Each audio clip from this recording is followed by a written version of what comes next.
देखो क्वेश्चन, अभी क्वेश्चन जब बताएंगे तो और आसान लगने लगा होगा आपको। ये जो तो कल बताए थे उसमें तो कुछ बहुत सारे लैंग्वेज लिखवा दिए थे। ठीक है, वो समझ में तो आ ही गया होगा, वैसे कठिन थोड़ी था।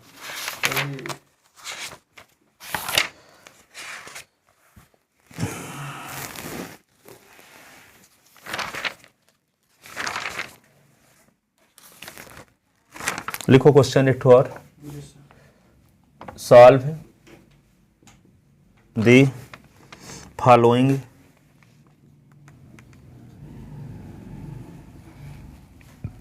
2022 में ऑल इंडिया में आया था ये। Solve the following linear programming problem, linear programming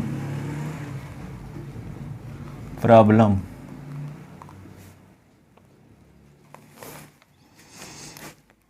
graphically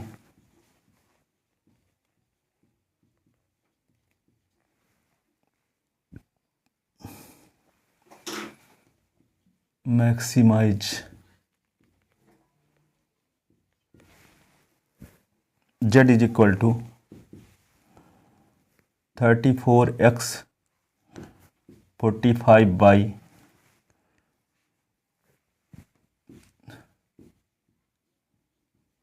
subject to constant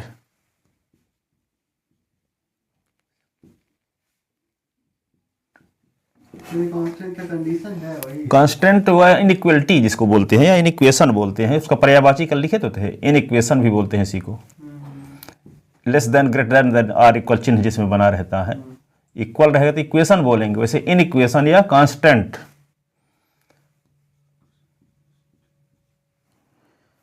to x plus, हाँ सी ओ यानी अब जो पढ़ो टी आर लिखे नहीं है ना, टी आर जैसा हो जाएगा।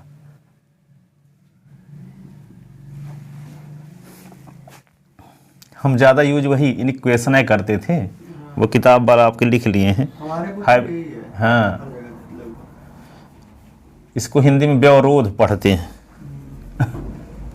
2x plus 3y is less than or equal 10 नहीं है 70 है। x comma y is greater than or equal 0, नहीं दोनों कंबाइंड फॉर्म में लिख दिया है।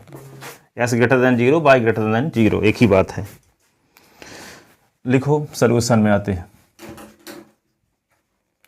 We have the following linear programming problem. Maximize z is equal to 34x plus 45y.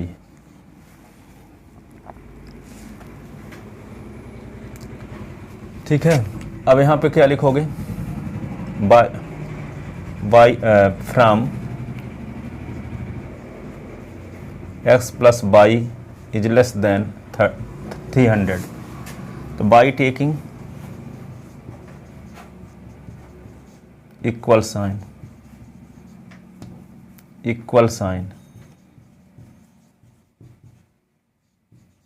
तो s plus y is equal to क्या आ जाएगा? 300। ठीक है, table for equation x plus y is equal to 300, तो यहाँ पे क्या करोगे? x बाई, एक बार s की वैल्यू 0, एक बार बाई, तो यहाँ पहले क्या रखते हैं? s की वैल्यू 0 रखते हैं, बाई की वैल्यू 0 तो s की वैल्यू 300 आएगी कि नहीं, और बाई की वैल्यू 0 तो s की वैल्यू 300 आएगी। इसका मतलब सो लाइन इंटरसेक्ट, पॉइंट नहीं रखते ए बी सी अभी, है ना, फिर बाद में रखेंगे जो आ जाएगा इंटरसेक्शन पॉइंट तब। So the line intersect x axis eight 300, 0 and y axis eight by axis at 0,300। ठीक है। अब बेग बड़ा खाना बराबर 50 भी मान सकते हो। ठीक है, तो 300 के लिए कितना चलना होगा? 6 खाना चलना होगा ग्राफ में। ये होगा 1 2 3 4 5, ये 6। ये होगा 1 2 3 4 5 6। तो ये पॉइंट होगा एक, इसका कोऑर्डिनेट होगा 300,0 और इसका 0,300। इन दोनों पॉइंट को मिला दो।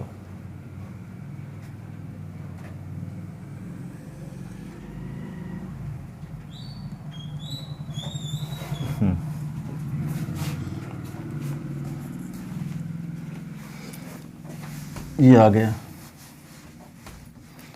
By taking unequal sign, by taking un, यहाँ पे लिखते भी है ना 1 यूनिट इज इक्वल टू 50 ऐसे कुछ करके। कहाँ पे? यहाँ ग्राफ जब बनाएंगे तो कुछ नहीं बनाते, कुछ नहीं लिखते हैं। ये सब कॉमन चीज़ें हैं। ये नहीं है कि वो 9th क्लास का ग्राफ खींच रहे हो, 12th क्लास का है। यहाँ कुछ लिखने की ज़रूरत नहीं है। ये फिर पता होना चाहिए कौन लाइन ऊपर होगी, कौन लाइन नीचे होगी। जो मान लो दूसरी लाइन है, तो ये नहीं है कि जो लाइन यहाँ होगी तो आप वहाँ बना दिए और ये वाली को यहाँ बना दिए। ये नहीं होना चाहिए। By taking equal sign, unequal sign जब लोगे तो क्या आएगा? x plus y is less than क्या होगा? 300। टेस्टिंग पॉइंट, टेस्टिंग पॉइंट कौन सा लेने पर?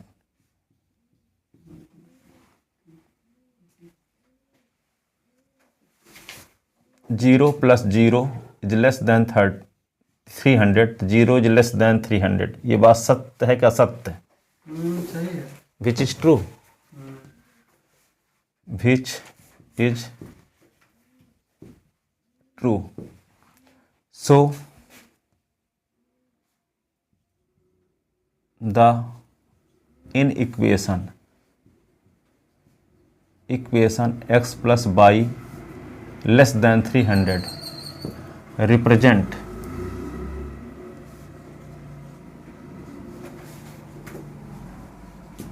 that half plane,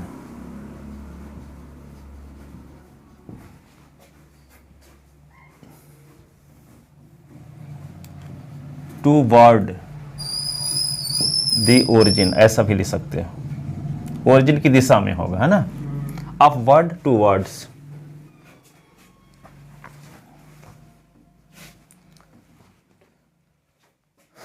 अब ओरिजिन की डायरेक्शन में होगा तो इसको ऐसे बना सकते हो, ऐसे।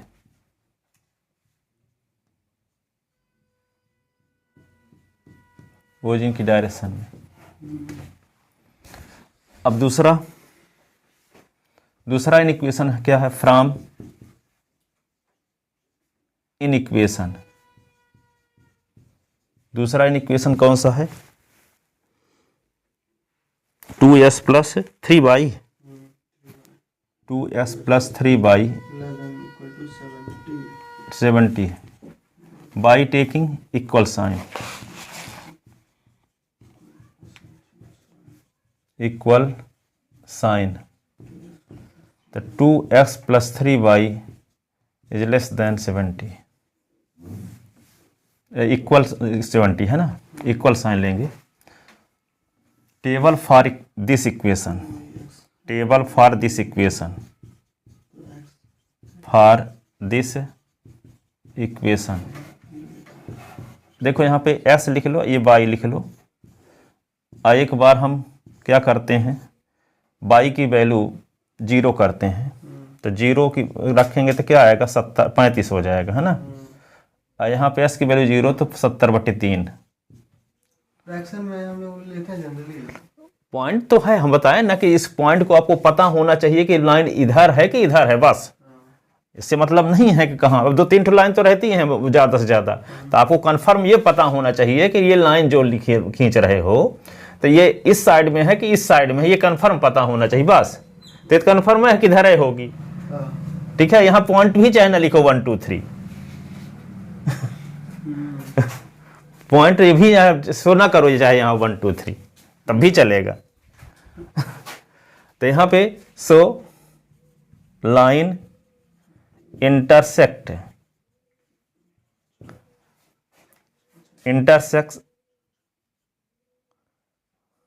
एक्स एक्सिस एट, कहां पर काटती है लाइन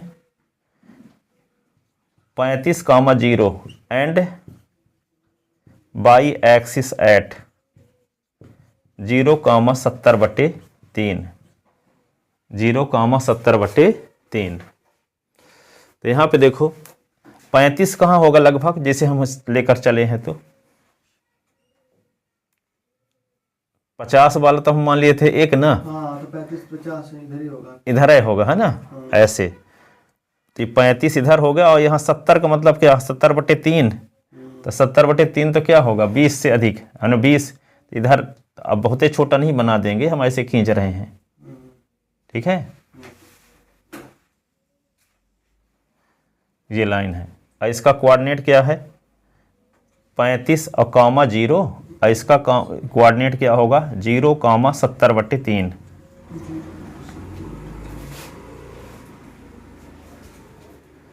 सत्तर बटे 3, ठीक है। अब बाई टेकिंग क्या करेंगे, by taking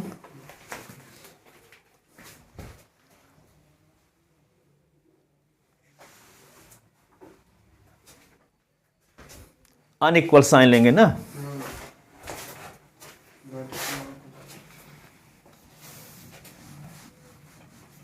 by taking unequal sign, तो क्या होगा अनइक्वल साइन में 2x + 3y is less than 70। Taking testing point क्या लेते हैं 0 0,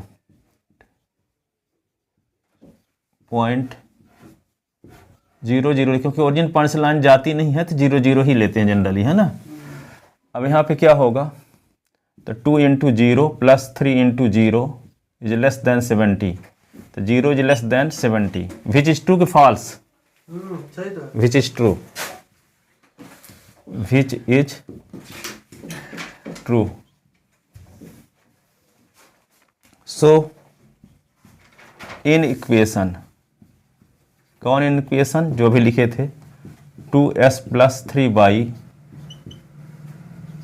less than or equal 70 represent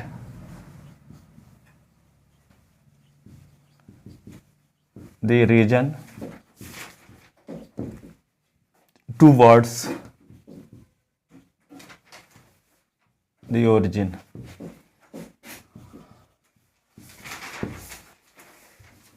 origin की तरफ होगा, है ना। तो देखो ये आ गया,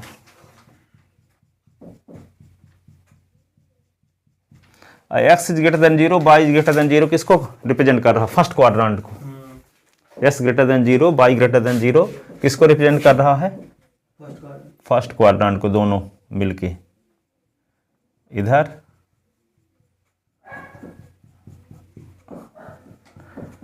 इधर ये तो वहां चलेगा ना, फर्स्ट क्वाड्रेंट से नीचे फोर्थ क्वाड्रेंट में चलेगा इस बार। नहीं तो कॉमन रीजन निकालना है, कॉमन रीजन तो ये हो गए, मिल गए आपको। पर ये तो जितना तक बाई एक्सिस तो सबको रिप्रेजेंट कर रहा है। वो उधर नीचे साइड जो आप एक्स को रिप्रेजेंट किए तो नीचे ले आ दिए ना, 0 के ओरिजिन के नीचे ला दिए ना, थर्ड वो फोर्थ क्वाड्रेंट में ला दिए। वे तो हम इस लाइन का खींचे, हम कॉमन रीजन के लिए तो ये होगा, वे तो हम इसके लिए दिखाए हैं ना कि इधर ओरिजिन की तरफ होगा। पर कॉमन रीजन ढूंढना है तो ये तो पूरा खींचेंगे, कहो ये नहीं, ये जैसे आप ये बोल रहे हो ना, वाई एक्सिस वाला आप फोर्थ क्वाड्रेंट में ला दिए हैं। अरे तो फोर्थ क्वाड्रेंट में इस इन इक्वेशन का सोल्यूशन तो इधर का भी होगा। हमको कॉमन रीजन ढूंढना था, कॉमन रीजन तो ये हो जाएगा ना, ये इसका तो इक्वेशन होबे करेगा। कॉमन रीजन तो बोल थोड़ी रहे हैं, क्या बोल रहे हो आप। ये जो ये किए हैं ये सेट किए हैं, ये x y is equal to 0 का सेट है, मतलब x इज इक्वल टू 0 का सेट है ना। हाँ। तो यहीं तक होना चाहिए ना ये सेट, ये नीचे आ गया है। इस लाइन के इक्वेशन हम बता रहे हैं ना, x इज ग्रेटर देन 0, तो ये लाइन 15 किलोमीटर नीचे खींच दोगे तब भी होगा, इधर एक रिप्रेजेंट करेगा s की वैल्यू।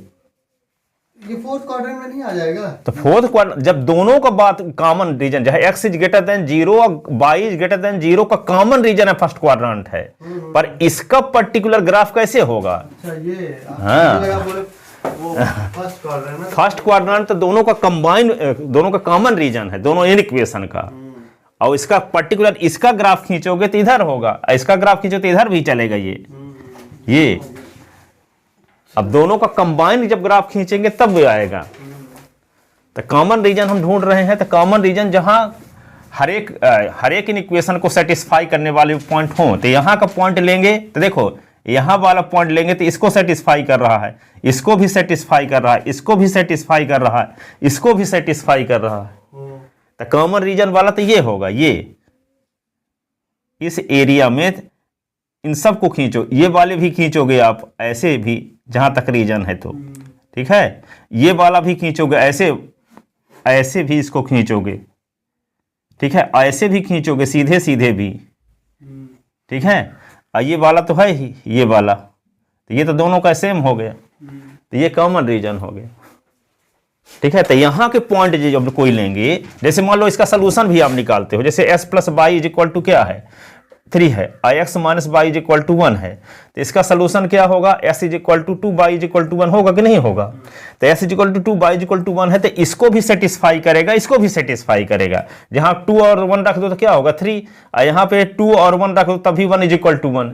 तो ये सोल्यूशन यदि इन दोनों पेयर ऑफ लीनियर इक्वेशन का है तो ये दोनों पॉइंट क्या करेंगे, दोनों को सेटिस्फाई करेंगे। तो हम ये कहते हैं कि जो चारों इन इक्वेशन का सोल्यूशन ये रीजन है, इस रीजन के जो पॉइंट हैं चारों इक्वेशन का सोल्यूशन है। इसका अर्थ ये है कि यहां का कोई भी पॉइंट ले लेंगे, यहां वाला, ठीक है, तो ये चारों इक्वेशन को सेटिस्फाई करेंगे, ठीक है। अब यहां का कोई पॉइंट हम ले लेते हैं, मान लो क्या ले दिए 1 और 1 ले लिए, सपोज करते हैं 1,1 ले लिए, ठीक है। तो 1,1 इस रीजन में होगा कि नहीं होगा?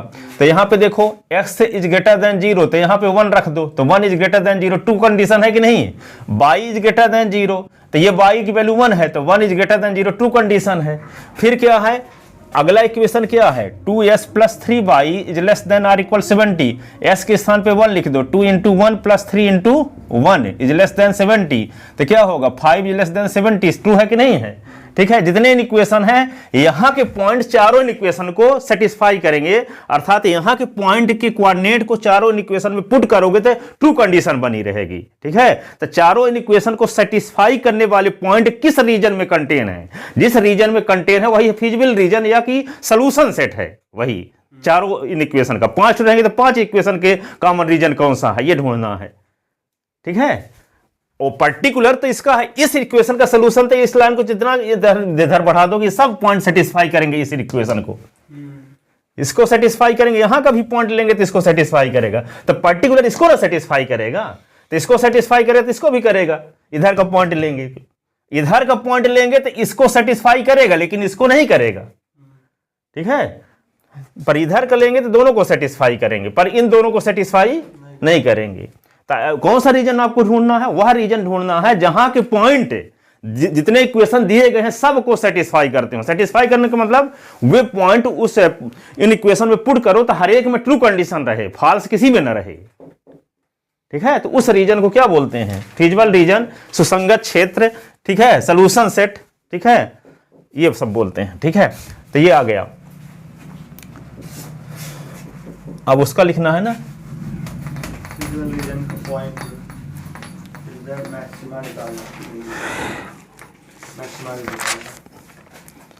यहां लिखे दो थोड़ा सा इसको भी, आल्सो, दोनों को कंबाइंड जब लिखे हैं, also x comma y greater than 0, the region, so the region lies in the first quadrant. दोनों को कंबाइन लिखेंगे तो फर्स्ट क्वाड्रेंट आएगा, अलग अलग लिखेंगे तो ये सब आएगा, है ना। तो यहां पे हम उस प्रकार लिखे तो अब इसको मिटा देते हैं क्योंकि अलग अलग नहीं लिखे हैं, दोनों को कंबाइन लिखे हैं, ठीक है। x comma y greater than 0, ये दोनों कंबाइन लिख रहे हैं ना। So the region lies in first quadrant, first quadrant, first quadrant. The graphical representation, graphical representation of the system of inequation, system of inequation, equation नहीं inequation लिखना है ना। Inequation is as given below. Clearly the feasible region, feasible region कौन कौन आ गया? देखो ओ, अब इसका नाम रख लिए ए और इसका नाम रख लिए बी, ठीक है। ओ ए बी पहले लिख दिए होते, मान लो ए यहाँ लिख दिए होते, यहाँ बी लिख दिए होते, यहाँ सी लिख दिए होते, यहाँ डी लिख दिए हो, यहाँ ओ लिख दिए। अब व्यवस्थित नाम है ओ ए बी ओ, ठीक है। O B, O A B O, close है, क्लोज रीजन है। यहाँ कुछ में ऐसे भी होते हैं कि ओपन रीजन होते हैं, अभी दो क्वेश्चन हम उसको भी बताएंगे, ओपन रीजन वाले रहेंगे। फिजिबल रीजन इज, क्या लिख दोगे? ओ ए बी ओ, जहां शुरुआत की वहीं पहुंच भी गए। Where the corner point, where the corner point, O है जिसका कोऑर्डिनेट 0 0, ए है जिसका कोऑर्डिनेट 35 0, बी है जिसका कोऑर्डिनेट क्या है 0,70/3। अब हम क्या निकालेंगे? ऑब्जेक्टिव फंक्शन की वैल्यू निकालेंगे कॉर्नर पॉइंट पर। क्या निकालेंगे? की वैल्यू कॉर्नर पॉइंट पर। Now the value of z, now the value of objective function, objective function z, z is equal to क्या है? Z at the corner point, corner point as follows.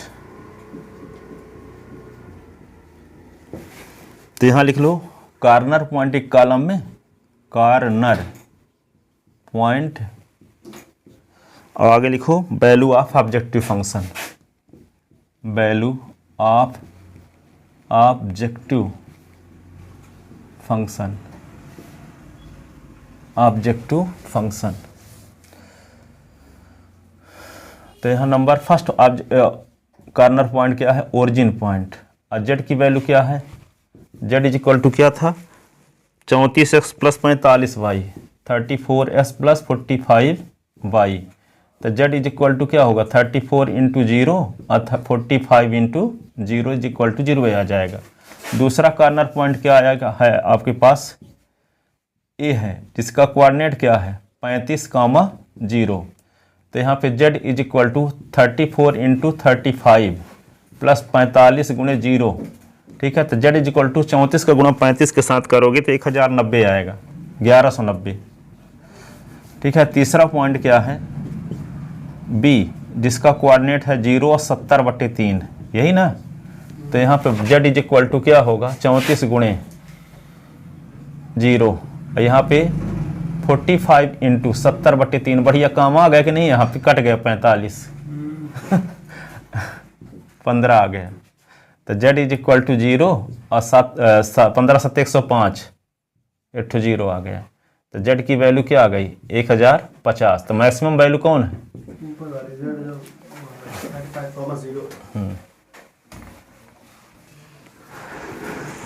Hence the maximum value of Z, hence the, तो board जैसा solution बनाया था answer sheet, उस प्रकार का solution हम लिखे हैं। ये वाला maximum value of Z all in one में सब दिया है अभी। जेड इज, अब कितने क्वेश्चन बना बना के पूछे गए उनको भी हम बताएंगे। मतलब अभी कुछ अलग टाइप के जो क्वेश्चन बना के 5 दिन आराम से हाँ अच्छे से पढ़ाएंगे, ताकि ये वाले क्वेश्चन बन ही जाए, ये नहीं कि सरल वाला भी छूट जाए। Maximum value of z is 1190 at कौन पॉइंट पर? 35 जीरो। देखो अब देखो एक अलग टाइप का क्वेश्चन अब बताते हैं। हाँ ऐसा होता है जो फिजिकल रीजन मतलब वो रहा हाँ क्लोज फिगर ना हो, हाँ, वही। ठीक है, वही वाला 2 क्वेश्चन है। एक है आपके एनसीईआरटी में 4था नंबर क्वेश्चन है, एक 6 नंबर क्वेश्चन है, और उससे संबंधित क्वेश्चन बना बना के पूछे गए हैं, ठीक है, जो किताब में नहीं है। तो बहुत सारे क्वेश्चन बना बना के पूछे गए हैं। कब के पूछा गया सब? NCERT में यही होता है, हाँ। समझना ही होता है। हाँ सीबीएसई में ऐसे नहीं पूछता है, किताब वाला नहीं पूछता अधिकांश, ताकि जो लोग पढ़े उनसे जहाँ नकल भी होती हो तो वहाँ किताब फाड़ के ना दे सकें। कोई मैथ का टीचर कहाँ कहाँ फंसे रहेंगे, बहुत ज़्यादा कितने कमरों में फंसे रहेंगे, ठीक है, तो वे लोग किताब फाड़ के हूबहू ना दे सकें, इसलिए ऐसा आता है। कुछ स्थानों में नकल होती है, जैसे हम निगरीन में नकल करा देते हैं कभी कभी, ठीक है, तो इसलिए क्वेश्चन है कहाँ पाएंगे। हाँ, गूगल में मिलेगा। हाँ वो कहाँ मिलेगा। मैथ का तो बिल्कुल नहीं मिलता। हाँ वो सब क्वेश्चन है बना के उसी प्रकार दूसरा क्वेश्चन चेंज कर देंगे, अंक है। एक दो नंबर लिख के पूरा समझ नहीं। हाँ अब जो मैथ वाला टीचर होगा वो लिख के देगा तब बनेगा। चलो अगला क्वेश्चन देखते हैं।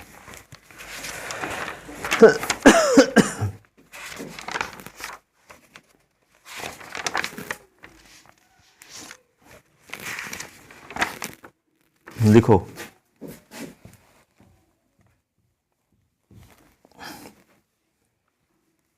minimize the function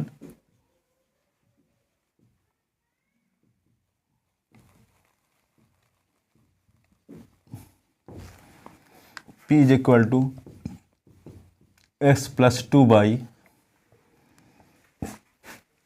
subject to constraint x is greater than 0, y is greater than 0, 2x plus y is greater than 3, x plus 2y is greater than or equal 6. Also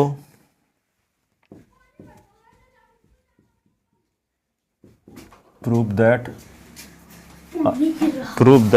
the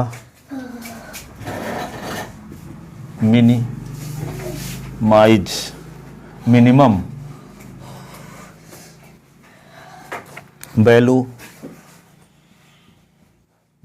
value of objective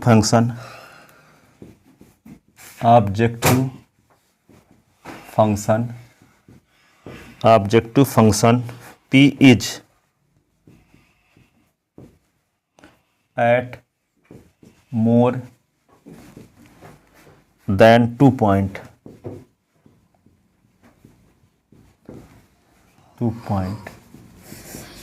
अभी देखें कि maximum value और minimum value जो प्राप्त होती है किसी एक पॉइंट पर प्राप्त होती है। तो इस क्वेश्चन के लिए दिखाना है एक ऑब्जेक्टिव फंक्शन की जो मिनिमम वैल्यू होगी 2 से अधिक पॉइंट पर रहेगी। 2 से अधिक कॉर्नर पॉइंट आपको ऐसे मिलेंगे जिस पर सेम वैल्यू रहेगी। सबसे कम वैल्यू वाली, मान लो सबसे कम वैल्यू वाली 6 आ गई, तो 2 से अधिक पॉइंट ऐसे हैं जिस पर ऑब्जेक्टिव फंक्शन की वैल्यू 6 आ रही है, ठीक है, इस टाइप का है। और उसका ग्राफ भी क्या है, ओपन रीजन है, क्लोज रीजन नहीं है।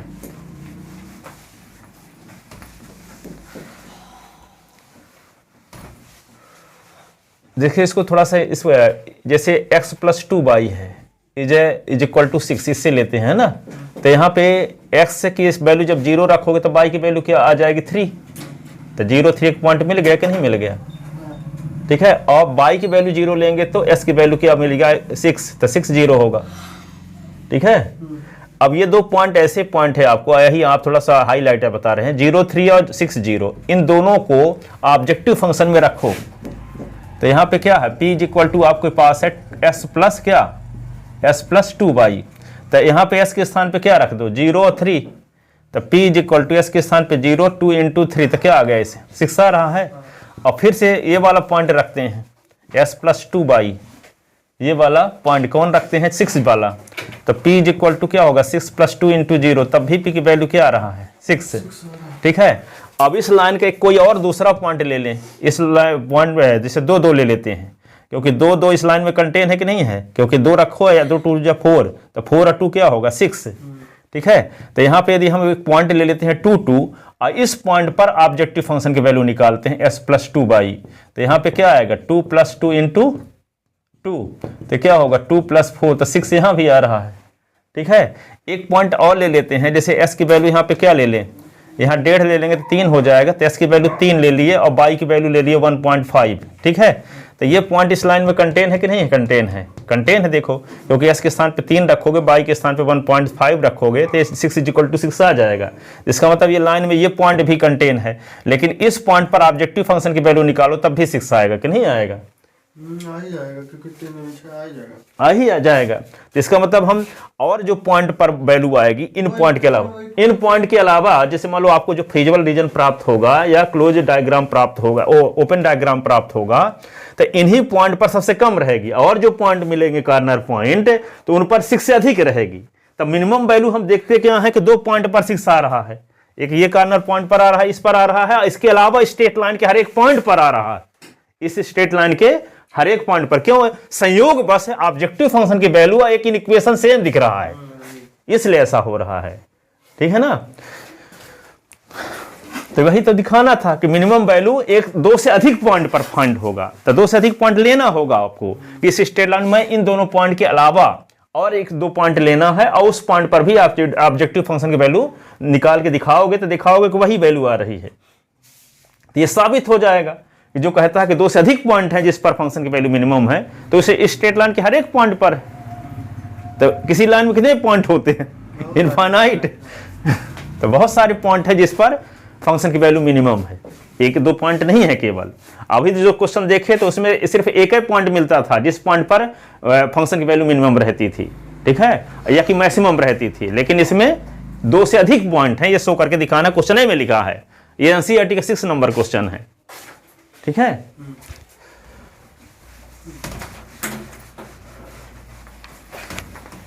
तो देखो आगे,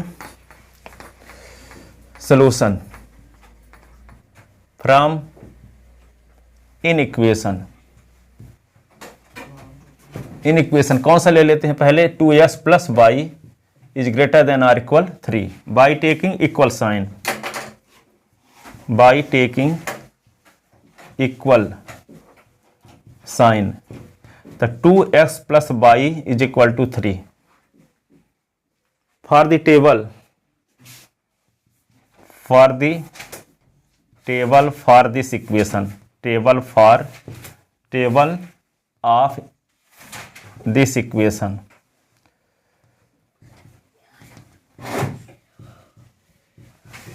तो क्या करोगे, x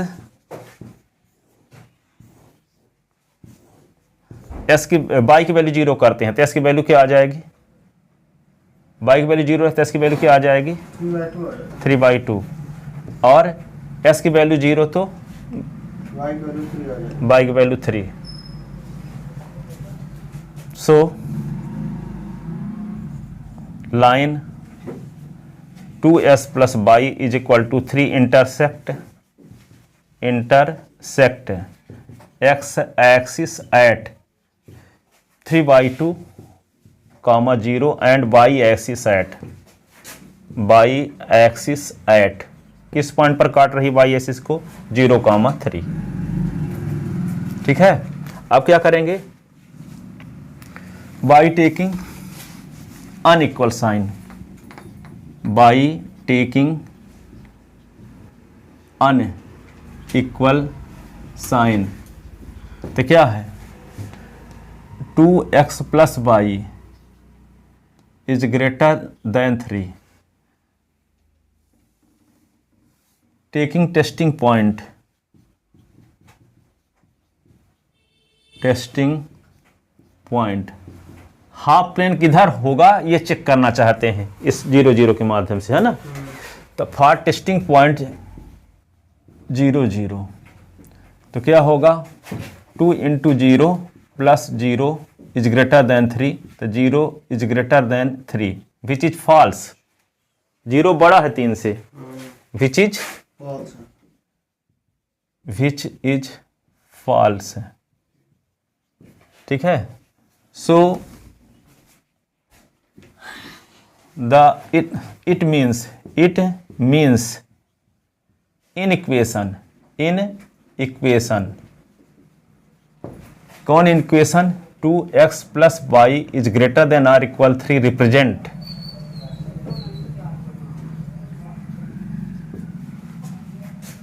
that half plane HALF half plane upward the origin, upwards the origin, origin के खिलाफ होगा, ओरिजिन के अपोजिट होगा, जिधर ओरिजिन पॉइंट है उधर नहीं होगा, ठीक है।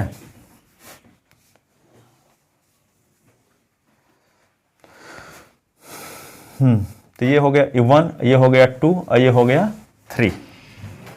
और वाला दूसरा वाला इक्वेशन क्या है, बहुत बड़ा वाला मान तो नहीं है, 6 तक है, होगा कोई बात नहीं, कुछ और छोटा छोटा ले लेते हैं। हाँ, 1 2 3 4 5 ये 6, ठीक है। तो पहला वाला पॉइंट क्या आ गया है 3/2 1.5 यहाँ पे होगा 1 और 2 के बीचों बीच, तो ये पॉइंट हो गया 3/2 और कामा 0। और एक तो पॉइंट क्या है 0, 3, तो ये 1 2 और ये 3, तो 0, 3, इन दोनों पॉइंट को मिला देते हैं।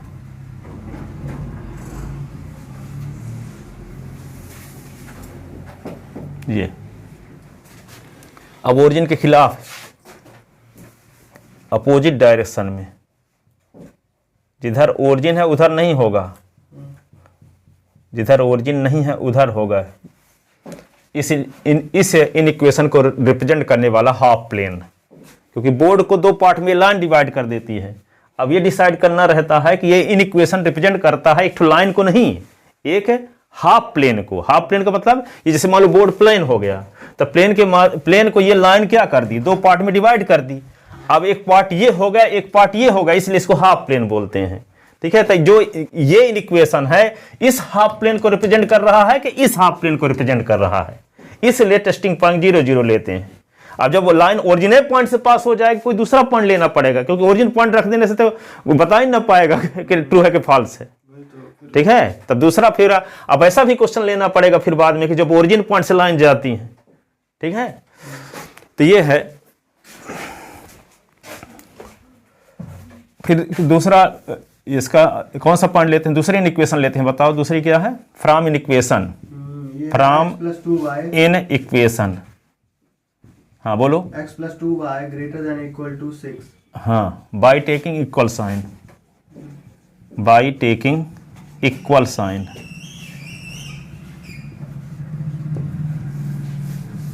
तो क्या होगा x + 2y = 6। Table for this equation, table for this equation.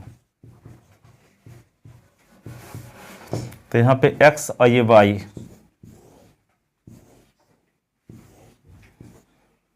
y की वैल्यू 0 रखेंगे तो s की वैल्यू क्या आ जाएगी 6, है ना। s की वैल्यू 0 रखेंगे तो y की वैल्यू 3, यही ना। तो आपको point, so this line intersect, this line intersect x axis at 6, 0 and y axis at किस पॉइंट पर 0, 3, 0, हाँ वही कॉमन पॉइंट आ गया, रिपीट हो गया।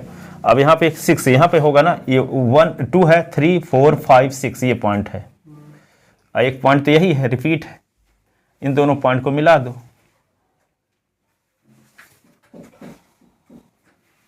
ये आ गया। अब क्या करेंगे, by taking unequal sign, by taking unequal sign, तो क्या है, x plus 2y is greater than 6, यही ना,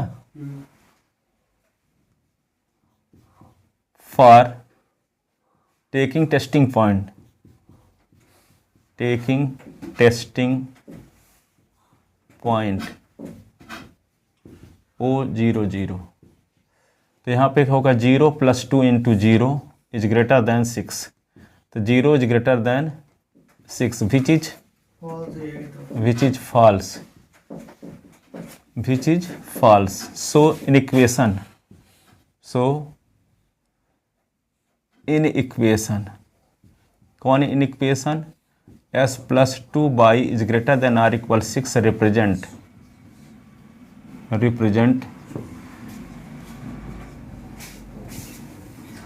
हाफ प्लेन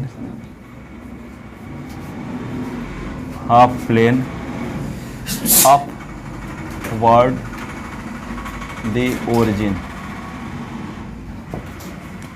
तो ये होगा, है ना, ओरिजिन के अपोजिट डायरेक्शन में, ओरिजिन के अपोजिट डायरेक्शन में होगा, है ना। अब x is greater than 0, y is greater than 0, तो किसको रिप्रेजेंट करेंगे, फर्स्ट क्वाड्रेंट को, ये जैसे फर्स्ट क्वाड्रेंट को दोनों मिलकर रिप्रेजेंट करेंगे, पर कॉमन रीजन में तो कौन आएगा, ये तो फर्स्ट क्वाड्रेंट अलग अलग इनका खींच रहे हैं। अब देखो कहाँ के पॉइंट ऐसे हैं जो चारों इन इक्वेशन को सेटिस्फाई करेंगे, बताओ। ये जो लाइन बनी है ये, इसके ऊपर के पूरे पॉइंट, हाँ, सबसे ऊपर वाली लाइन, तो ये एक तरह से हम ऐसे थोड़ा सा इस प्रकार, जहाँ तक आपके कॉपी में स्थान हो उसको इस प्रकार से इसको डॉटेड कर सकते हो आप, ये वाला रीजन।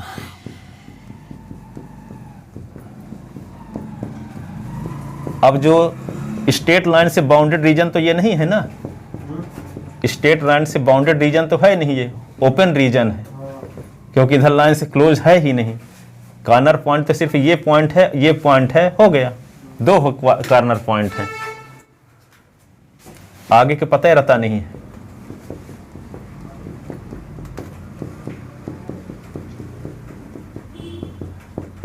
तो कोई जरूरी नहीं है कि जो कल क्वेश्चन बताए थे वही वाले आते हैं, इस टाइप वाले भी आते हैं सीबीएसई में, हाँ, जिसमें दिमाग ज्यादा थोड़ा लगता है, बच्चे फंस जाते हैं। हाँ, सही कहता है कि क्लोज रीजन नहीं है।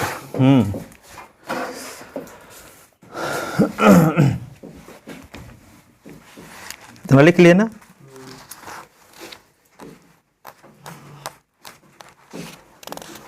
इसको भी लिख दें, the in equation x, y greater than 0 represent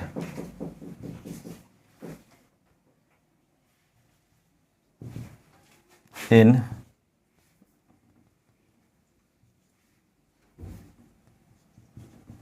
first quadrant,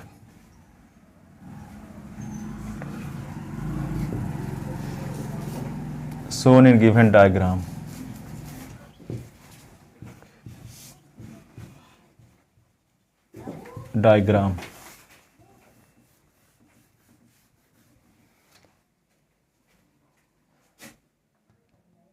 Clearly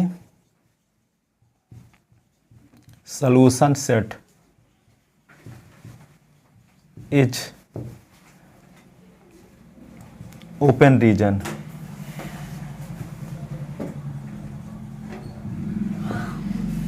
coordinate of corner point where coordinate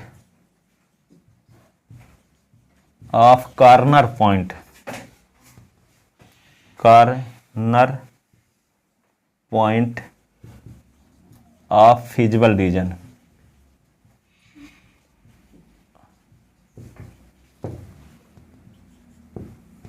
और कौन कौन है? एक पॉइंट का नाम रख लेते हैं क्या, ए, और एक दूसरे का नाम रख लेते हैं बी। ठीक है, तो ए का कोऑर्डिनेट क्या है आपको 6,0 और दूसरे का नाम क्या है 0,3। ए का कोऑर्डिनेट क्या है 6,0 और बी का 0,3। ठीक है, अब क्या लिखोगे? ऑब्जेक्टिव फंक्शन की वैल्यू निकालेंगे कॉर्नर पॉइंट पर। Now value of objective, now value of objective function, function at corner point, corner point.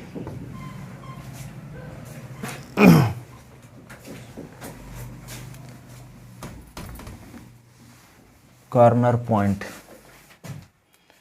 ठीक है, तो एक कॉलम टेबल बनाएंगे, क्या लिखेंगे? एक कॉलम में लिखेंगे कॉर्नर पॉइंट, है ना, corner point value of objective function, value of objective function. Value of objective function क्या है? तो कॉर्नर पॉइंट पहला कौन सा है?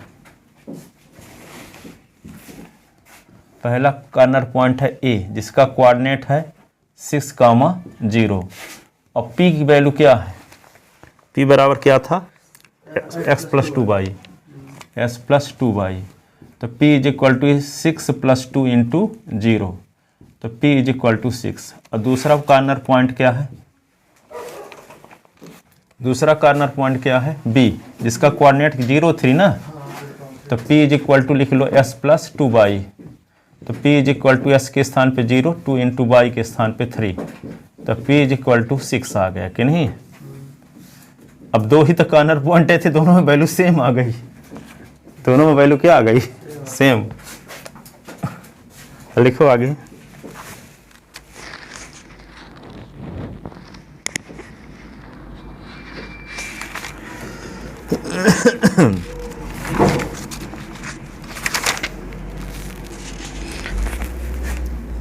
फॉर लिखो, for every point on line segment, line segment A B, the objective function, objective function p is equal to x+2y has the same value, same value. ठीक है, सेम वैल्यू। फॉर एग्जाम्पल, अब कोई दूसरे point ले लेते हैं, ए और B के अलावा दूसरा पॉइंट लेते हैं, क्योंकि दिखाना ना है कि दो से अधिक पॉइंट हैं, तो दो से अधिक पॉइंट अब शो करके दिखाना पड़ेगा ना, तब ना बात प्रमाणित हो पाएगी। For example,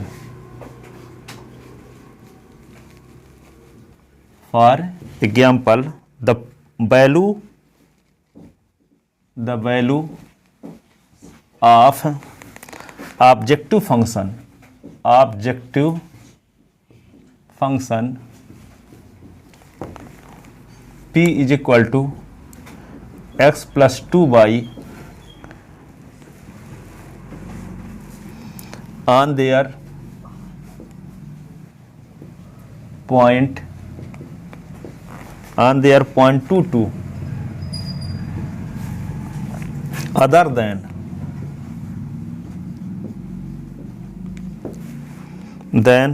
the point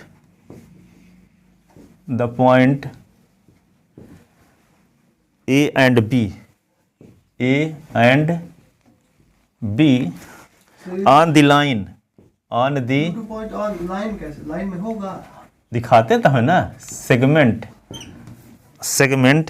line segment is P is equal to 2 + 2 × 2 is equal to 6। Line से इक्वेशन क्या था लाइन का, x + 2y is equal to 6 था कि नहीं था। अब अपने सोच लो, कोई भी पॉइंट ले लो, हम जो 2 कोई जरूरी नहीं है, कोई दूसरा पॉइंट, ऐसा पॉइंट लेना है कि जिसको यहाँ पुट कर दे तो दोनों पक्ष बराबर आ जाए, वो लाइन में पॉइंट होगा। तो कौन सा पॉइंट होगा, s की वैल्यू 2 ले लेते हैं, y की वैल्यू 2 ले लेते हैं, और इसके अलावा भी आप कोई सोच सकते हो आप जो इस लाइन को सेटिस्फाई करे। ये तो अभी वैल्यू ले लिए क्या, 1.5 यहाँ ले लिए, मान लो 3 ले लिए, यहाँ 1.5 ले लिए y की वैल्यू, तब भी तो 1.5 दूना 3 होता, 3 3 6 हो जाएगा। ठीक है, तो इस लाइन पर कोई भी पॉइंट लोगे तो ऑब्जेक्टिव फंक्शन भी तो s + 2y है ना। ठीक है, तो इस लाइन के हर एक पॉइंट पर ऑब्जेक्टिव फंक्शन की वैल्यू 6 रहेगी। कोई भी पॉइंट ले लो इस पर, और कौन क्या ले सकते हो, 6 0 ले सकते हो आप, तो 6 0 तो है ही, 0 और 3 ले है ही, इसके अलावा कोई दूसरा लेना है। और कोई सोचो ठो, जैसे हम सोच ले 2 2, ठीक है, 2 रख दिए, 2 2 जो 6 आएगा, एक हो गया 3 और 1.5, और इसके अलावा कोई सोचो, सोचो कोई पॉइंट। 2 2 हो गया, 4 2 8, माइनस में भी ले सकते हैं। हाँ, कुछ भी ले सकते हो, s की वैल्यू मान लो माइनस में, s की वैल्यू -2 ले लेते हैं, ठीक है, हैं -2 ले लेंगे और 4 4 to the 8, y 4 ले लेंगे और x -2 ले लेंगे, आ जाएगा 4 to the 8। हाँ, s की वैल्यू कुछ रख के y की वैल्यू निकालो, सेटिस्फाई करवे करेगा ना। जैसे साल 4 सोल्यूशन निकालिए जो 9th क्लास में पढ़े तो थे, तो s की वैल्यू कुछ भी ले लो तो y की वैल्यू जो निकलेगी तो सोल्यूशन मिल ही जाएगा। तो कहने का मतलब हम कहना ये चाहते हैं कि जो लाइन खींचोगे तो ये नीचे भी होगी, इधर भी होगी, तो इस लाइन के हर एक पॉइंट क्या करेंगे, हर एक पॉइंट पर ऑब्जेक्टिव फंक्शन की वैल्यू 6 रहेगी। तो वही तो कहता है कि ऑब्जेक्टिव फंक्शन की जो वैल्यू 2 से अधिक पॉइंट पर सेम रहेगी। तो 2 से अधिक पॉइंट तो दिखा दिए, 2 पॉइंट ले लेके, एक 2 2 ले लेते हैं, 2 ले लेते हैं, और कोई सब मिनिमम भी बोला है क्या? हाँ, मिनिमम वैल्यू ही बोला है। तो मिनिमम कैसे हुआ? तो मिनिमम है वैल्यू है ना ये, और तो वैल्यू तो ऊपर है सब, फिजिबल रीजन के यहाँ पॉइंट ना है सब, ये तो नीचे है। इधर वाले पॉइंट पर तो फंक्शन की वैल्यू, ऑब्जेक्टिव फंक्शन की वैल्यू सेम हो, अधिक होबे करेगी, सबसे कम तो नीचे न रहेंगे, इधर है। इधर के कोई भी पॉइंट ले लेंगे ना, जैसे मान लो हम 6 के ऊपर कोई पॉइंट ले लेते हैं, 6 7, तो इस लाइन के ऊपर का पॉइंट है कि नहीं है। अब इस पर फंक्शन की वैल्यू इनकी 6 से अधिक ही रहेगी। विश्वास मत करके देख लो, s के स्थान पे 6 रख दो, अब y के स्थान पे 7, 7 दूना 14, 6 20 हो जाएगा, तो ऑब्जेक्टिव फंक्शन की वैल्यू 20 हो जाएगी। तो सबसे कम वैल्यू 2 से अधिक पॉइंट पर है, यही तो प्रूफ करना था कि ऑब्जेक्टिव फंक्शन की सबसे कम वैल्यू 2 से अधिक पॉइंट पर है। तो 2 से अधिक पॉइंट कितने पॉइंट, इस लाइन सेगमेंट ए बी के हर एक पॉइंट पर है। ठीक है, नहीं समझ में आई जो हम कहना चाहते हैं? हाँ, ये समझ गया, मैथमेटिकली समझ गया। हाँ, तो वही चीज तो लिख भी दिया गया है, इसको लिख ले यहाँ तक। हाँ, मतलब लिख लिया,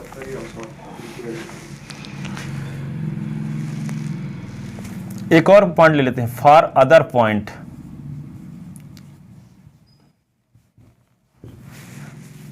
इट डी लेते हैं जिसका कोऑर्डिनेट ले लिए 3 और 1.5। The value of objective function which is lies in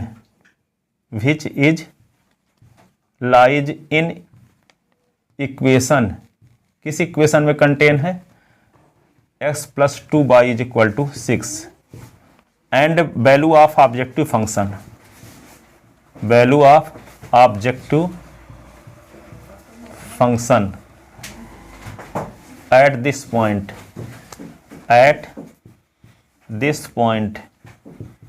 तो p = क्या है, s + 2y, तो p = s के स्थान पे क्या रख दें 3 और 2 × 1.5, तो 3 + 3 = 6। Hence proved. ये तो दिखाना था कि 2 से अधिक पॉइंट हैं जिस पर फंक्शन की वैल्यू मिनिमम है, तो 2 से अधिक पॉइंट दिखा दिए 2 ठो। अब जितना अधिक दिखाना तो और सारे पॉइंट लेते जाओ ऐसे। Hence proved. ठीक है, अब कल अभी तो 4 ठो इक्वेशन लेते थे, 5-6 ठो जब इन इक्वेशन रहेंगे तब कैसे फिजिबल रीजन निकालेंगे, कल इनको बताएंगे। ठीक है, और जो आए हैं सीबीएसई बोर्ड में वही क्वेश्चन। ठीक है। Thank you sir. ओके, अरे बाप रे, अब तो एक क्वेश्चन आप एनसीईआरटी वाला चौथा लगा के आना। यस सर, हाँ करता हूँ। चौथा इसी तरह है ना? हाँ, इसमें भी है, ओपन रीजन है उसका भी।